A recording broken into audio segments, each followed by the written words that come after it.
Well, hello. Hello. Hello, hello, hello. I'm Sandra Champlain, and I'd like to personally thank you for being here right now, today, in here.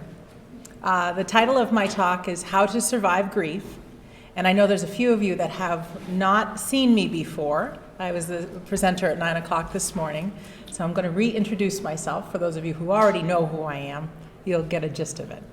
So my name is Sandra Champlain.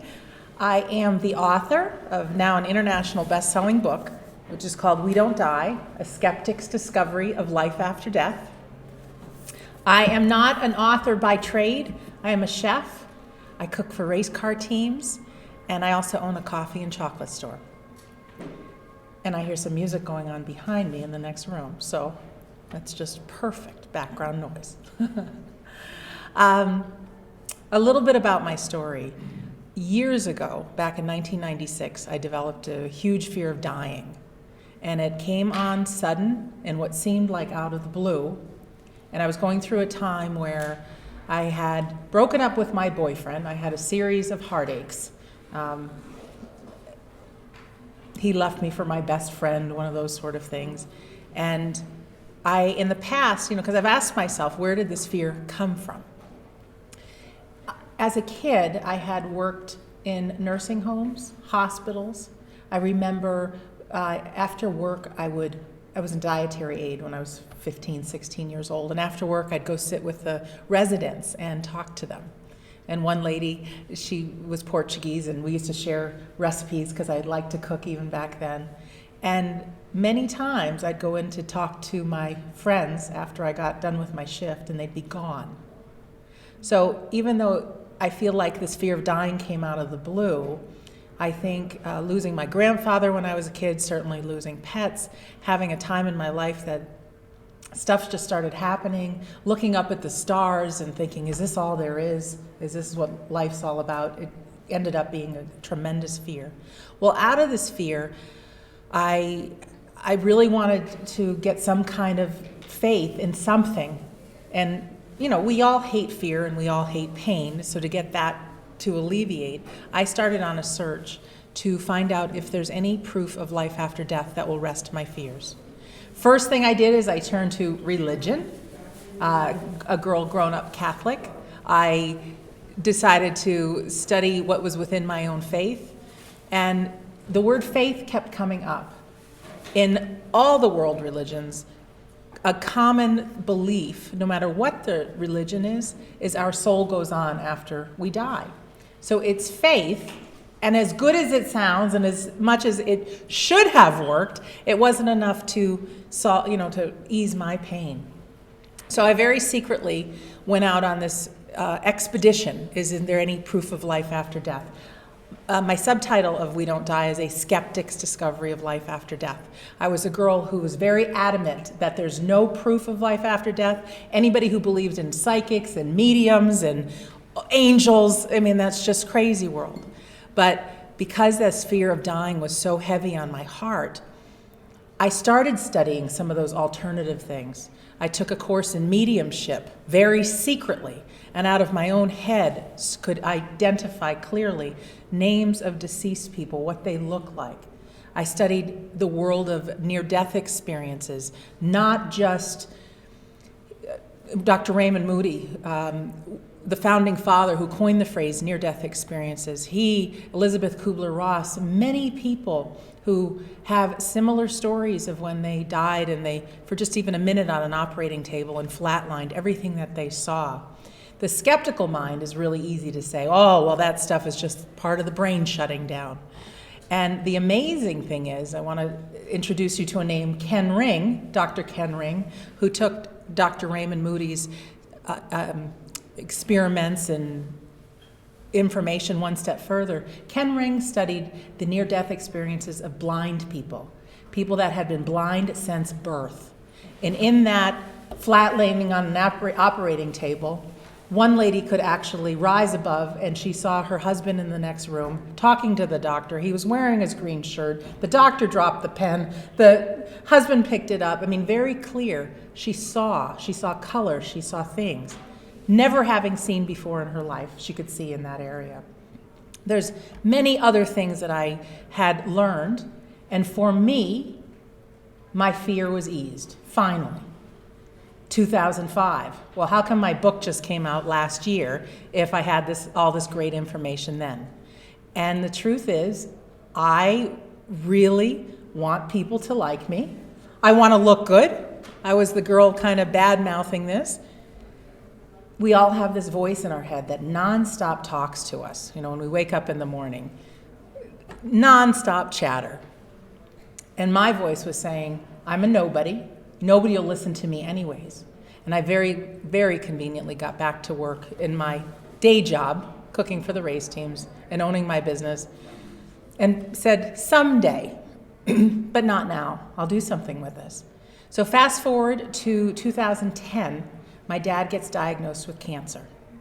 And over the next 5 months, I'm by his side, and he dies May 11th, 2010. And in the course of before he died, after he died, the incredible world of grief showed up in my life. It showed up my physical pain. It showed up dealing with my siblings, major miscommunications, major fights. And it was truthfully my deepest, darkest hour. Now, at the time, I didn't recognize that this was grief. I just knew that my life was miserable and I wanted out. And normally, I think many of you have seen me walking around today. I'm smiling, I'm saying hello, and what's your name? And, I'm Miss Bubbly, and that's pretty much who I always am. Of course, I have my bad days, but normally, I'm pretty happy-go-lucky. I had turned into this angry, I don't want to say monster, but, as much as I may badmouth my siblings, I'm sure I was no great joy to be around either. It was very difficult. And somewhere in my mind, it just hit me like, I wonder if this is all a part of grief. And so I ended up studying the grieving process, and I got what I feel is more information about grief that I wanted to put what everybody said together and some new findings that I found about how the brain operates during the grieving process. And everything I had found helped me. And so this time, see, life after death, that's scary to share with people because they're going to judge and assess me and maybe not like me. But I could certainly share what I found out about grief. So I created an audio, called it How to Survive Grief, made it into some CDs, and each one of you have one in your bag. And I put a free download of it on the internet, just a couple months after Dad died.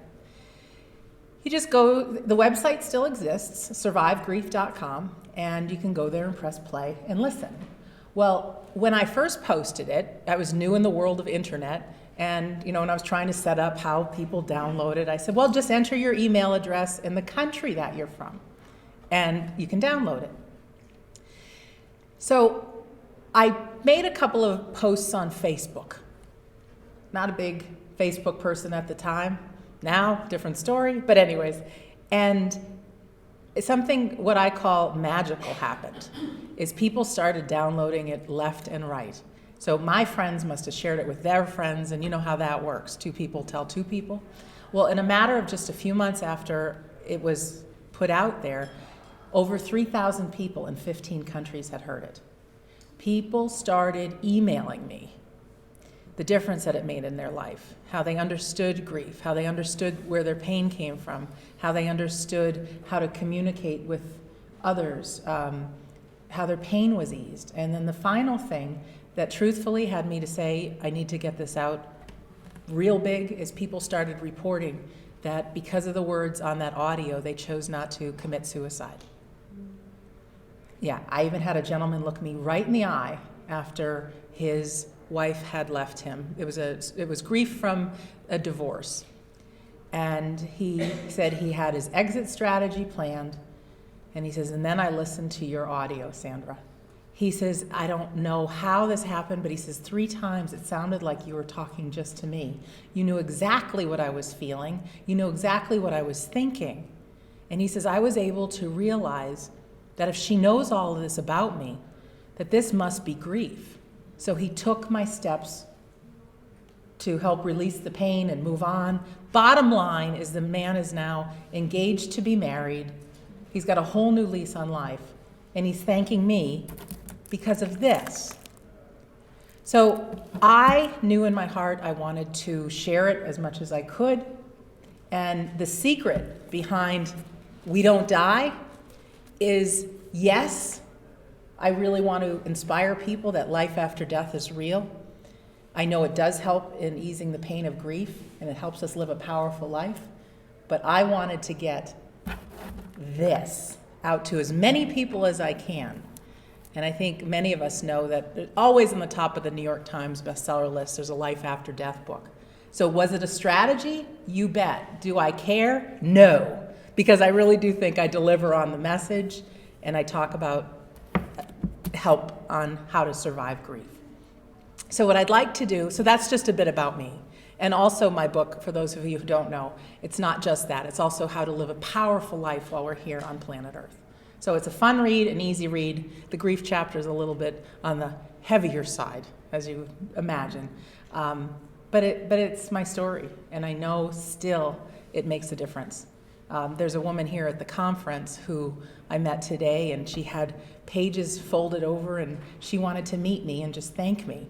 And she took her grief, and she is now channeling it and making a difference for other individuals. You know how you might have heard Mothers Against Drunk Driving got started because mother's child was killed by a drunk driver. And then this woman today said, out of my book, she's doing something different, but the same kind of big thing. It's going to be on television soon, in big television show.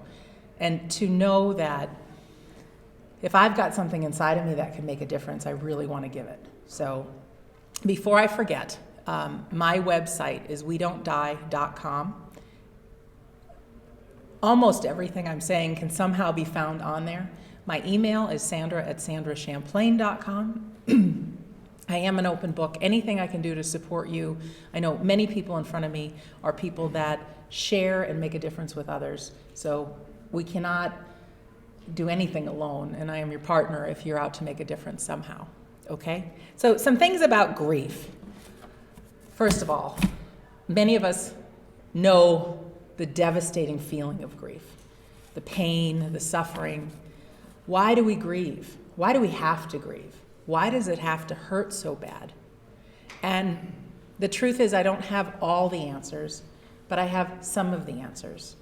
They say that grief is a wake-up call to a new reality, meaning if life's going a certain way, we're connected to our jobs, we're connected to our loved ones.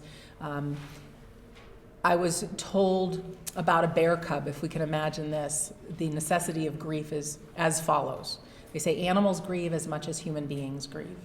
If a bear cub's out in the forest with mama bear, and mama bear dies, grief is experienced by baby bear or young bear, because a new reality has to take place. The baby bear has to be prepared for its own survival. There's no one there to take care of it. There's no one there to get it food. There's no one there to defend it. Grief, they say, is a wake-up call to the new reality going on. While we grieve, there's a chemical process that changes in our brain. The big aha moment that I had that made me write the book and had me create the CD is during the grieving process.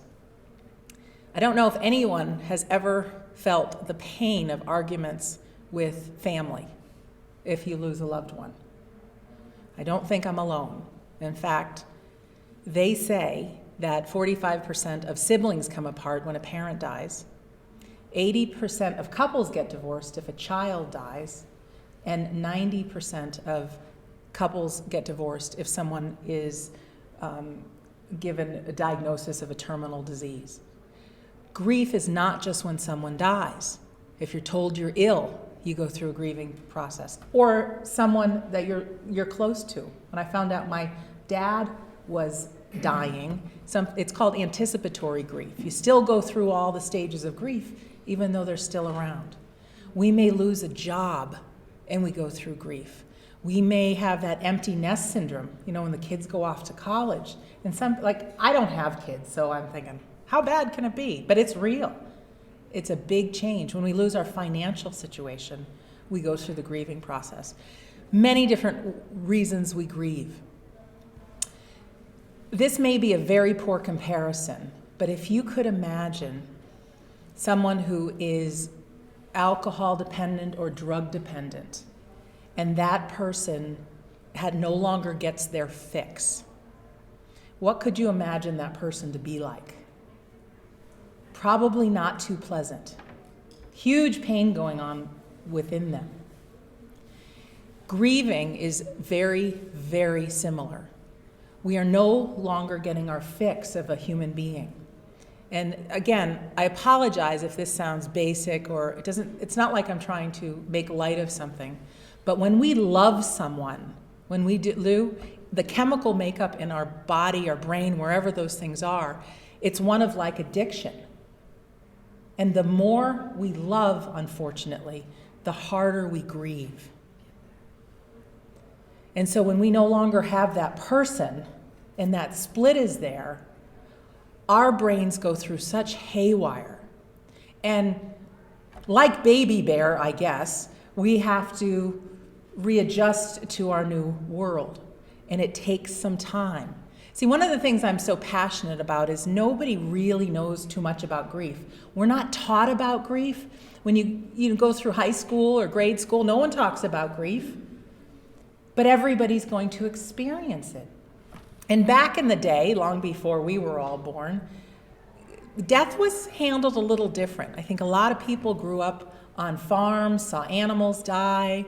I think the older people were maybe their last days, they lived in the house with the family and the family took care of them. They were known to have the funerals or the wakes or services in the house. So grief was still hard, death was still painful. But nowadays, it's like, our seniors, often there's people in nursing homes. The sick, they're not in our house, they're out in hospitals. Or we get just one of these calls out in the blue that somebody got into a car accident. And this heavy duty grief just kicks right in. And so what's happening in the brain, again, this is my aha moment, is we've all heard of like endorphins, right?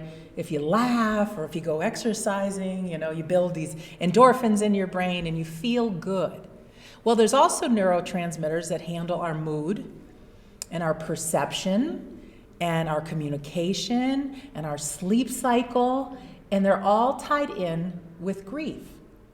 So picture, if you will, and again, I'm not a doctor or a scientist, so nothing here is a clinical fact. But just picture this because I think it'll make sense. If a healthy brain has 100% of these neurotransmitters, and we feel good, right? We're all right. And even like an example I like to give is if there's a car accident and the police are questioning two witnesses, don't they often have different stories? Yeah, why is that? Well, that's because our brains are perceiving different things at different times. One person might have had attention on one thing and saw it out of the corner of their eye. Another person might have been looking at it full on. Well, when grief kicks in, these neurotransmitters really diminish. So like a healthy brain has 100%, maybe a grieving brain has 20%. Well, unfortunately, that 20%, that is the reason that our normally peaceful, happy selves turn into sad, crying, depressed, because these neurotransmitters handle our mood. They handle our sleep cycles. So you may be somebody who's grieving and all you want to do is sleep, or just the opposite, you can't sleep. You may be somebody that when you're grieving, the last thing you think about is food.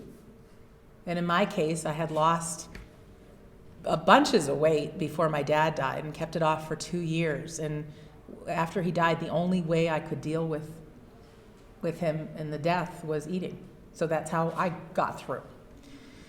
No, that's part of my humanity. Serotonin also handles our memory. That's the neurotransmitter, serotonin. How often, if you are somebody who's grieving, have you realized that your memory stinks? My mom had a conversation last week with a good friend of hers who was getting a divorce. And it came as a real shock to this woman that her husband was having an affair and actually had another home with this woman and living a whole separate life. And she was devastated. And why I'm telling you this is because this woman calls my mother and she says, I've got to tell you what he did. He did this, and this. And my mom says, yeah, you told me that yesterday. This woman has no memory, and she's a professional, no memory of even talking to my mother the day before. And so this is important because when you look at those statistics and you look at how much breakups there are in relationships, if our brain is not functioning correctly, like I said, this is my aha moment because many of you heard me say earlier, and for those who didn't, I didn't only lose my father, but the fights became so bad with my siblings that I got cast out as the greedy sister, which was so far from the truth. I remember one conversation I had with my sister, and I knew that whatever I said to her, she was going to report to the other two siblings. And she says, and this was about Dad's care, because we had to move him. He moved from hospice, hospital, nursing home, all over. Different states, literally, from Florida to Connecticut. And my sister had said, so Sandra, you're saying this, and this. Very matter-of-factly. And I said, no, not at all. I'm saying this, and this. So she says, let me get this right. Well, she goes back to this, and this. And I'm like, no. And so I stayed with her on the phone until she could repeat my words, because I knew full well she was going to tell my siblings what I had to say. So finally she got it. Great. Well, guess what she told my brother and sister? The first one. So I thought, as many people do, she hates me, she's out to get me, and she lied. No, a grieving brain cannot store information correctly. Here's my passion behind We Don't Die, is one out of the three siblings I have a relationship with. The other two I still don't. Part of me says I should have this book, I should have it all figured out, and it should all be back and great. I can look at my life, and this is one thing that I share often, as I'm a victim, and woe is me. Or I could say, well, what if somehow I was responsible for this? Because you guys know I believe in life after death. You know I believe that as human beings, I think we're here for a reason. We're here to grow, we're here to learn, we're here to help others, we're here to love. And what if part of the thing I came here to do was to help people through grief? And this might sound silly, because I don't know what the truth is. But I let it empower me that the reason the other two haven't come around yet is because if they did, I wouldn't be on such a quest to make a difference with others. I know there are millions of families that have come apart. And I know there are dozens of people who have reported to me that their families have come back together because of my words. I have this vision. And it may sound silly, but I do things that are empowering me, and I'm asking you to do the same things that empower you. But someday I'll be on the Dr. Phil show. And I'll be talking to Dr. Phil about grief and what I've learned. And I'll say, unfortunately, Dr. Phil, I've found all this out, and it's helped so many people. But unfortunately, it hasn't helped me. And then Dr. Phil says, Sandra, we have a surprise for you. And he brings them all out. I do. I know. But who knows, right? So am I going to be a victim? No. Because I don't know the truth. And I know that my brother and my sister, I tell you what, they are just, I think I'm pretty loving and wonderful, as you guys are, but they're phenomenal people. But grief tore us apart. And if I can get the message out to the world of how much grief impacts people, I want to save families, I want to save relationships, I want to save people from being hard on themselves. And there's no way you can fast forward through grief or think you should be over it by now. And you know what? I still get emails about people that were going to take their own life and now are not going to. So, one of the things the ladies here asked me to do is come speak. You bet. So I'm a yes to everything because you never know who's listening. So here's some things about grief. I made some notes just so I don't forget. Told you about the bear cub. Impacts of grief. Some of these may sound familiar. Some of them may be new to you. And I'm sure there might be some things you've never, or that you know are real that I don't even mention. Of course, we expect the crying. It has been said that the tears we shed while we're grieving are of a different chemical makeup than the normal tears we shed. So I say that grief is some kind of a release process if that's the case. There's physical pain. I mean, I know, and I'm sure you have too, aches and pains, and oh gosh, I would sometimes get just so buckled over in pain and my belly hurt. Sadness, it can be deep, deep depression, a darker place than you've ever been before. And why? Because we don't have these neurotransmitters, not enough of them. Shock, being shocked like it isn't real, or feeling numb. I went to my dad's funeral like he didn't die. It just didn't happen. I went there, I didn't cry, nothing. I was completely numb. It was weird, part of grief. Disbelief, you don't believe they're gone. Can't sleep, can't eat, or sleep too much, eat too much. Constant mind chatter. Now, normally as human beings, we're always talking to ourselves anyways. But the grieving person, it can be really rough. We start replaying scenes over and over and over and over of the last times we were with the people. We can experience guilt, crazy guilt, and over and over and over and over picture the same things. Before my dad died, he was, he was loaded up on morphine, and they were just waiting till he passed.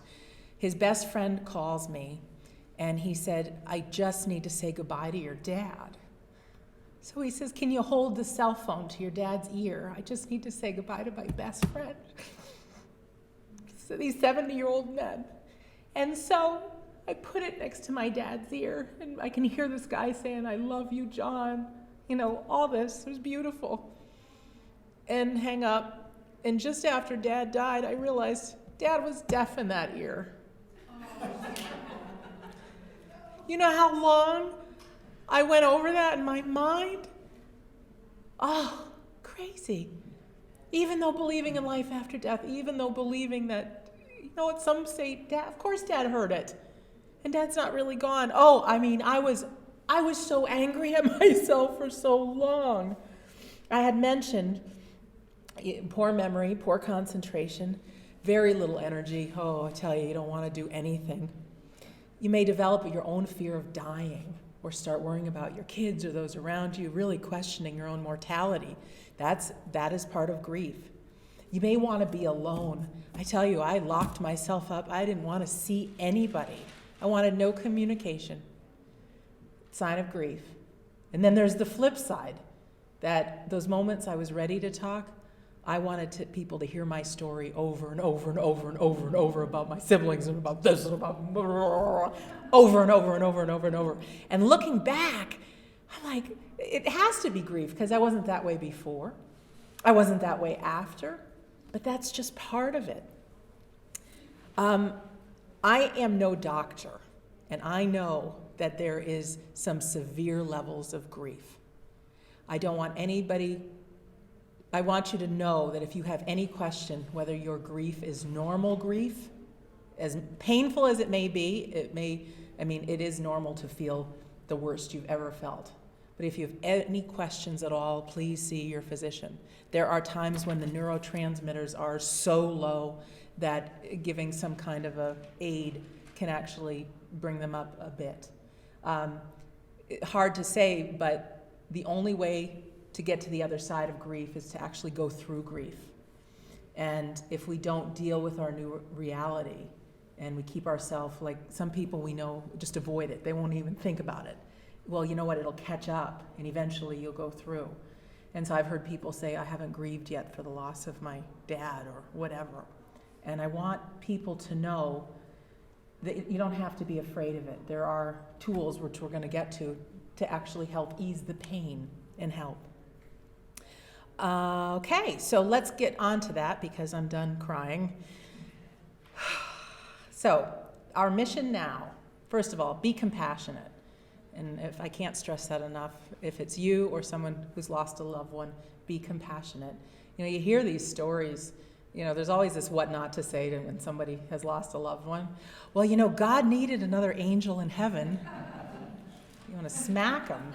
My Grammy was 1 week short of 91 when she died. Well, at least she lived a good long life. I'm like, you didn't know Grammy. She was this tall, but she was filled with life. And when you love someone, there's never a good time. You know, you can try to justify it, but so have some compassion. You know, years ago, people would know you're grieving. You'd wear black or you'd wear an armband or something. And, you know, for 6 months to a year, people had compassion for you. It was visible, like, you know, he's grieving, be gentle, and show the world. And now, if you get a few days off after the death of a loved one, or if people have never grieved before, they think, why aren't you over it by now? You know, that sort of thing. And, you know, it takes time. It takes time. So how to release some of the pain, how to build up these healthy neurotransmitters, there's a few ways of doing that. One is, most importantly, realizing what you're feeling is normal. It hurts. I've never known any other pain worse than grief. Never. But it is normal. Eat right, exercise, get outside, get some sunshine. Like I was talking about the endorphins being raised when you laugh, very similarly, it really helps the neurotransmitters and the healing in the brain to feel good physically. So not a good time to go on a junk food diet and all sugar, all wine like I did. Okay. Faith, your religion. If you are someone who belongs to a church or are spiritual, it really makes a difference to be involved and see what your faith talks about, life after death and grief, and have a community. Like I said, what we might pull to do is be alone, but we all know that when we're with another person, it feels much better. And also, there's a great chance when you're with another person that you might be talking about something else. You may go to a movie, get your mind off it for just a little bit. And even though you might think you're getting your mind off it, which you are, but what's happening in the brain is you're rebuilding some of these healthy neurotransmitters. Talking to someone, yeah, talk to a friend, pick up the phone. You may not feel like it. They're honest to God, I did not call anybody. I didn't want to talk. But it's a good thing to do if you can, if you get that moment of inspiration and courage to do that. But you might want to take out a journal and start writing, and write some more, and write some more. There is this neat thing that happens, and it's not just grief related, but you hear about people that journal. The more you write down the thoughts that are in your mind, the more new thoughts can come into your mind. So in a case of grieving, if you're feeling guilt or you're feeling troubled, the more you let out, it's actually the more you release. And you never know. There's been some magnificent works of art that have been created by grieving people. There have been inventions created out of grief by actually quieting the mind. Alexander Graham Bell, the founder of the telephone, had lost his son.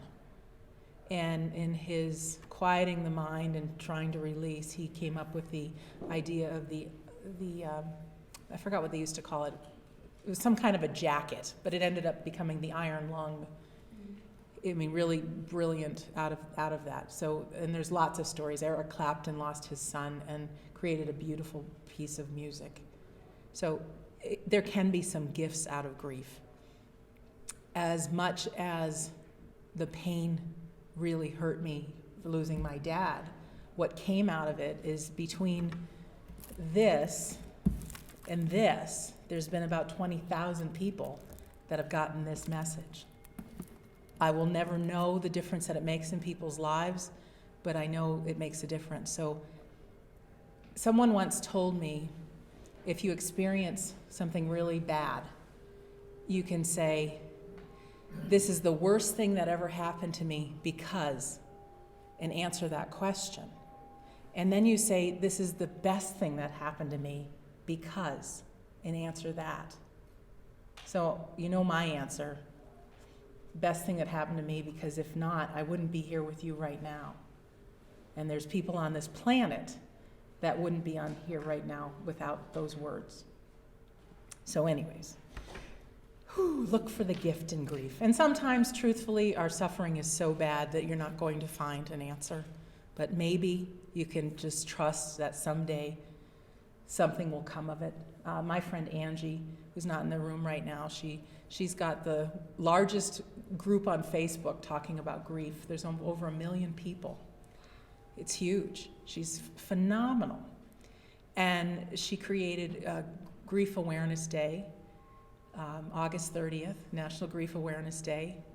And she and I started a support group together as well. And she's helping all these people, and all she does is give. This is not a job for her. She just gives. And if you were to talk to her and learn how much loss that woman has had in her life, it is like, how did you get through it? But over 1 million people she's making an impact with. So trust, as lousy as things can be, in your future, there really may be some good that have come of it. In fact, even if you look back on your life right now, everything that happened actually had to happen for you to be where you are today, right?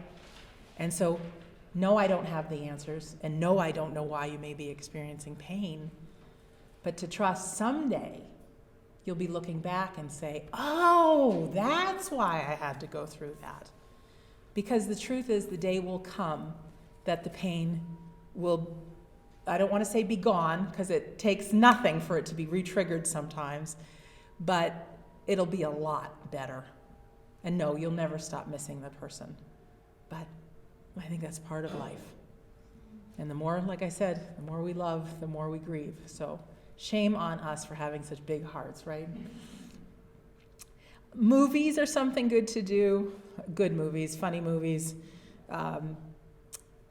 Children and animals. Boy, if you have a little one in your life and you can take a few minutes to smother them with love, it's really hard to be stewing in grief when you have a little one loving you. A friend of mine took me to a puppy store 2 days before my dad died.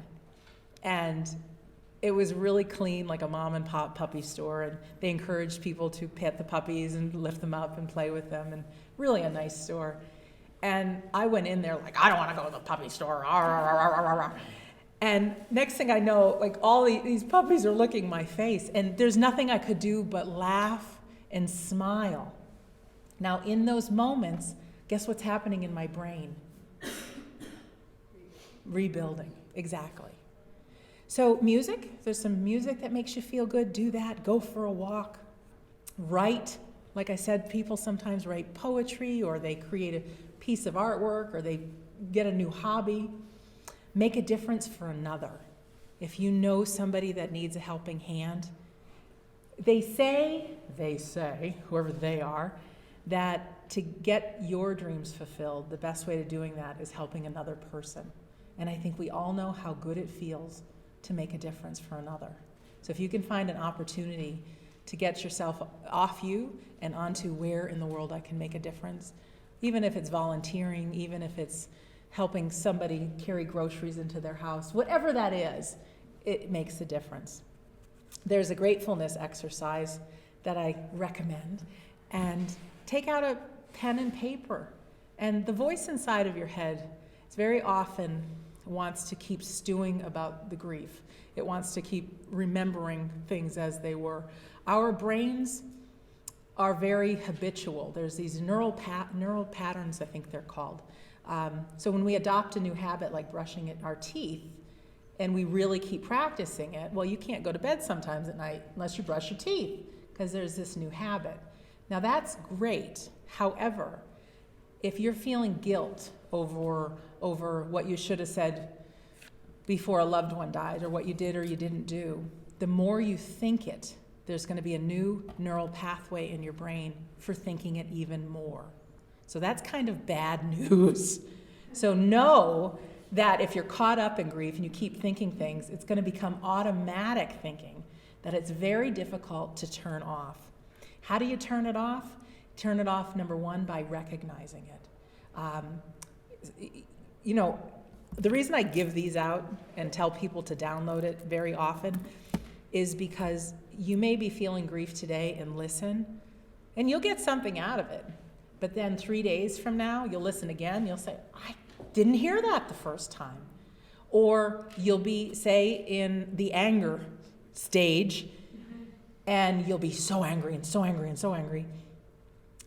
And you'll hear like, oh yeah, anger is a part of grief. And in that moment you recognize it, you can actually let go of it. Be forewarned, what you resist persists. So if you're on the verge of tears and I'm not going to cry, not going to cry, not going to cry, I'm going to hold it together, I am not going to cry. It will show back up and you will eventually cry. So when you feel the guilt, when you feel the anger, when you feel the tears coming on, just release them. Note to self, if you feel the anger, you can feel it. It doesn't mean you need to take it out on someone, okay?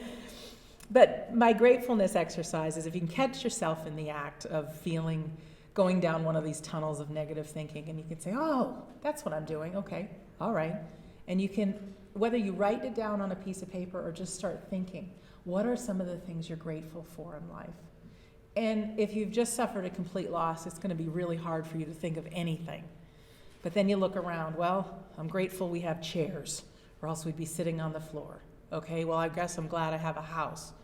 And then you start thinking of some poor people elsewhere, and wow, I'm glad I have a job, and I'm glad I have food. And then you'll get going on a roll, and you'll start finding the good in people that you have around you.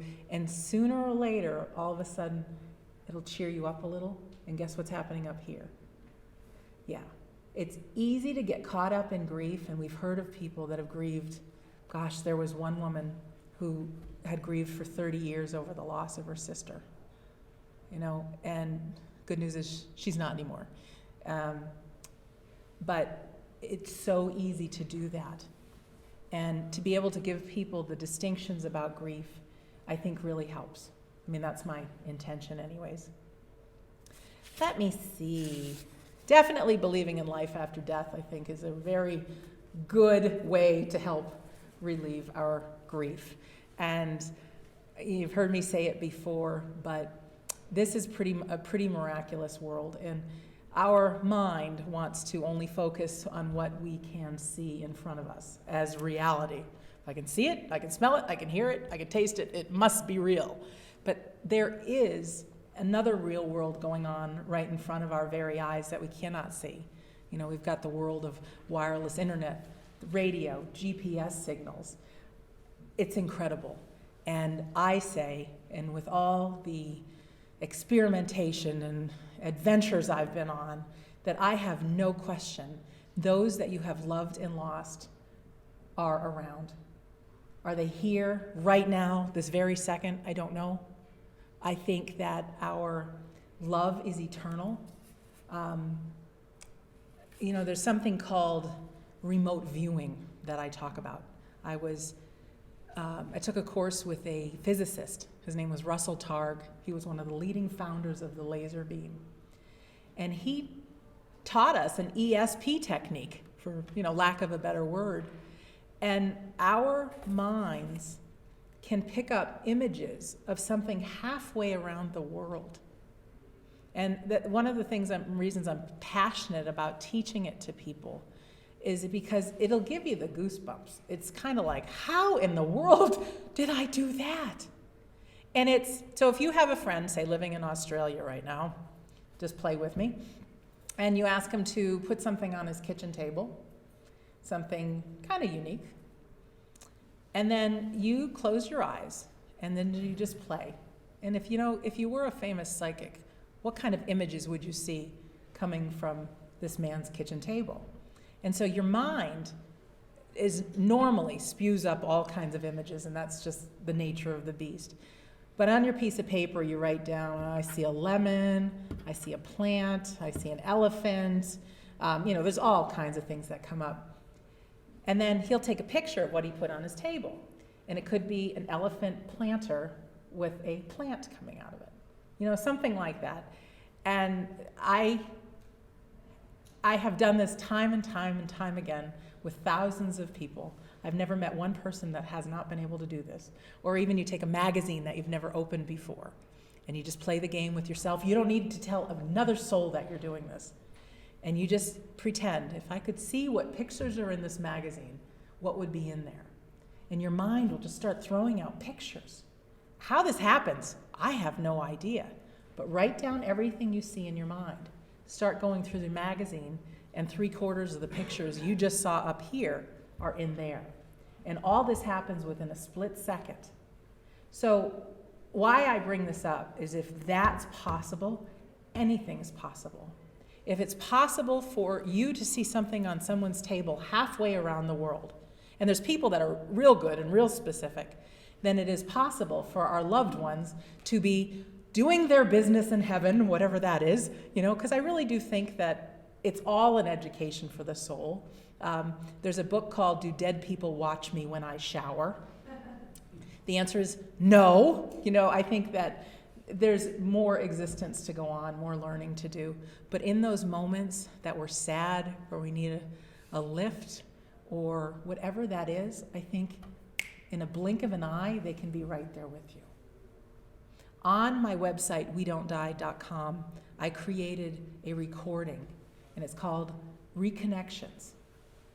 One of the many things that I did in my journey is I studied visual imagery and hypnosis, and getting to that place where you can quiet the mind. And in a quiet mind, so much takes place. Famous psychics, mediums, quiet their mind to reconnect with your loved ones or see your future or whatever it is they do. Great works of art and music and inventions happened. I think it was Einstein who said some of his greatest ideas came from that place just before sleeping. He would sit in a chair and he'd hold 2 metal balls in his hand with pie plates just beneath. And when he dropped the balls, that means he fell asleep. And so he'd do it again, hanging on. And so many ideas came to that quiet mind. Genius. Quieting the mind helps also ease the pain and raise the neurotransmitters. We can only pay attention to one thing at a time. And even in the midst of your mind being crazy, replaying the situation over and over and over again, or being angry or whatever it is, take a few deep breaths. I should do that right now because I feel myself, it's the time. But take a few deep breaths. I'm doing this for me. You can join along if you like. Feels good.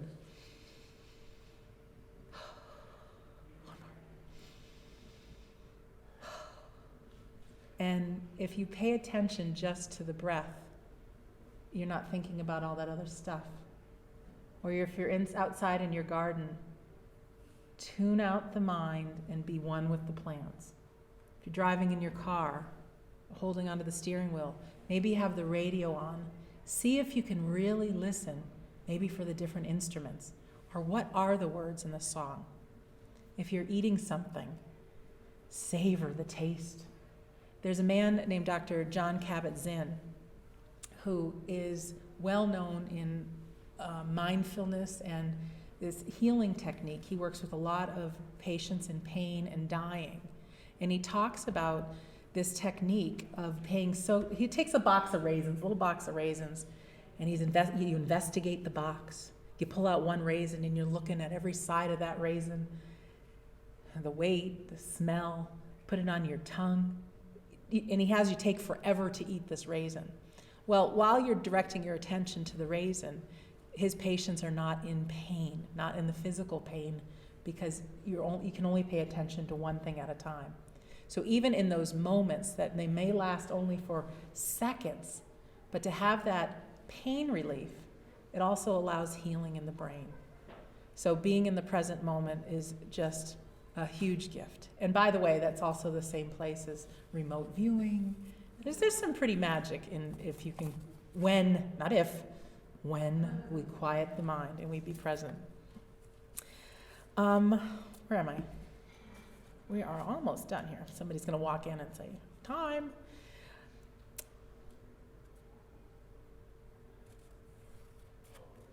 Oh, support groups.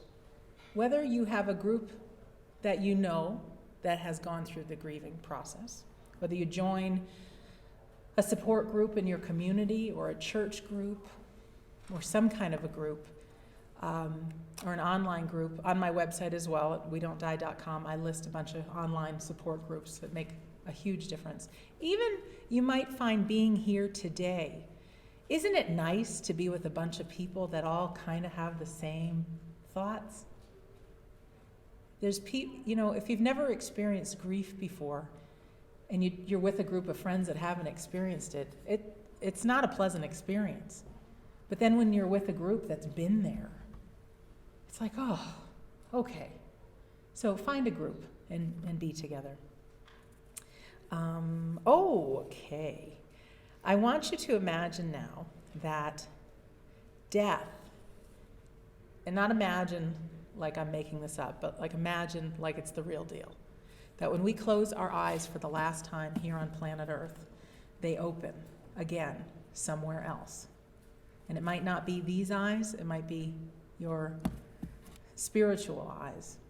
But there's enough research that we go on. There's a little song that goes, row, row, row your boat gently down the stream. Merrily, merrily, merrily, merrily, life is but a dream. So if we look at those words, row, row, row your boat. Well, what if your body is that boat? And you're rowing it merrily down the stream. Now that doesn't mean paddling upstream against the current, fighting all the way. Really taking that all is well. We don't have the answers. Gosh, I wish I had the answers for suffering and for pain. I don't. But what if we do say all is well? I'm supposed to be here now to learn this for something I don't know. But trusting merrily, merrily, merrily, merrily, because life is but a dream. All those people that had these near-death experiences said the place that they went to was even more real than where we are right now. Have you had the experience of a real dream at night that's so real, maybe a little wacky, but you think it's real, and then you wake up and it's like, oh, phew, it was just a dream. Well, when you close your eyes for the last time here on planet Earth, where you open them again, you'll be like, oh, wow, that was just a dream. Unfortunately, most people leave this earth with regrets. I talked to a heart surgeon who has done over 5,000 operations. And he says he has a conversation with his patients the night before surgery. Every single one of them has regrets. Not just regrets about what they should have said or should have done, but there's things about people in their life, what they never said. And they're also, whether they claim themselves an atheist or not, they're praying to God. And what would it be like tonight, tomorrow, whenever? How would your life be like if you didn't have any regrets, you said everything you needed to say, and you really had faith that you go on? My only guess is that there'd be a lot of peace. And I needed a glass of water. Hang on one second. I've done well avoiding the cough. Have you heard of Norman Vincent Peale? Power of Positive Thinking, dates way back. Here's a quote. Wait a minute, one more sip of water. I hate this because I want to look good. I know you're saying, Sandra, you still do. No. The late Mrs. Thomas Edison told me that when her husband was dying, he whispered to his physician, "It is very beautiful over there." Edison was a scientist with a factual cast of mind. He never reported anything as fact until he saw it work. He would have never reported it is very beautiful over there unless, having seen, he knew it to be true. A gentleman told me not too long ago that his father had been in a coma for a couple of months. And he was strapped into all the pumps and medication and everything. And one day he opened his eyes and he sits up and he swings his legs over the bed, and the son's in the room like, oh, hold on, Dad. What are you doing? And he's looking. And the same thing, he's like, it's beautiful there. And this guy who's a minister, he says, well, what do you see? And I see Joe, and I see Bob, and I see Betsy. And he named 2 names of people that had died while he was in the coma that he didn't know were dead. And he says, what are you going to do, Dad? He says, well, they're telling me that I don't have much time left. So he says, you know what? I would like to wear my suit. I'd like you and the other kids to be around, all adults. I want to watch the football game. He says, I want a cherry pie. And he says, I want a hot fudge sundae. I want to enjoy everything I can with this body before I go. So he spent 1 week alert. And then on New Year's Eve, he passed away. It's wild, isn't it? So in closing, I think that's it. There's only a couple minutes left, but if anybody has any questions, I want to invite that before I say my final farewell. Yes? I wanted to make a comment about when you said that the best friend of your dad had come, or no, he hadn't been there, but he was on the phone. On the phone. And saying how much he loved him and so forth. Maybe your dad being on, he had morphine, I believe he said. Mm-hmm. And I don't know how often they leave the body, but I do know that before death, there's often leaving the body and coming back a number of times. He probably could hear everything he said. Yeah. Anyway. I believe it. And here's a cute story. I went to a seminar, like a marketing seminar, and I didn't have a roommate, so they paired me with this woman. Jill was her name, and she was a social worker. And she said to me, I don't know you. You know, she had no idea who I was. Not about the book, nothing. And she says, I don't know you, but I really want to tell you something. I said, you can tell me anything you want, you know, I'm open book. And she said, every so often I get these psychic hits. I said, all right. She says, is your dad deceased? I said, yeah. She says, you know, are you up to like a big project or something? I said, yeah. Well, he wants you to know he's helping you with it. And she said, I keep saying, well, what's your name? I can't call you Dad. She says, is his name John? And I said, yes. Tall? Yes. Dad was very religious. He went to church every day. And before he died, all he kept saying to me is, I want to do Jesus' work. I want to do Jesus' work. Like he lived for that, making people's day even better, the nurses that would come into the room or the doctors. And so out of this woman, she says, he wants you to know he's by Jesus' side. So take it all for what it's worth. I hope this has made a difference. Like I said, you can play that grief audio or share it with anybody. Anything that I've said today, anything that's within my book, feel free to share. I'm here to make a difference. And my biggest gift is while we're here, I'm speaking it for you, but I'm also speaking it for me. Today was a very anxiety-filled day for me. I got to speak 3 times. Every time I got up here, the knees are wobbling. There's people looking at me. What are they going to say? But when I can make my life about making a difference, if I can step into fear, if you can step into fear, it's never too late to go after your dreams. It's never too late to say those things that you want to say. There's no harm that's going to come to you. Everything is a journey. Yes, if there may be some relationships that aren't mended, maybe I'll be on the Dr. Phil show, maybe I won't. But I want myself and you to really play full out and get your money's worth out of being here on planet Earth while we're here. So with that, I say thank you. And what did she say? We all go into the next room for the closing. So thank you very much, everyone.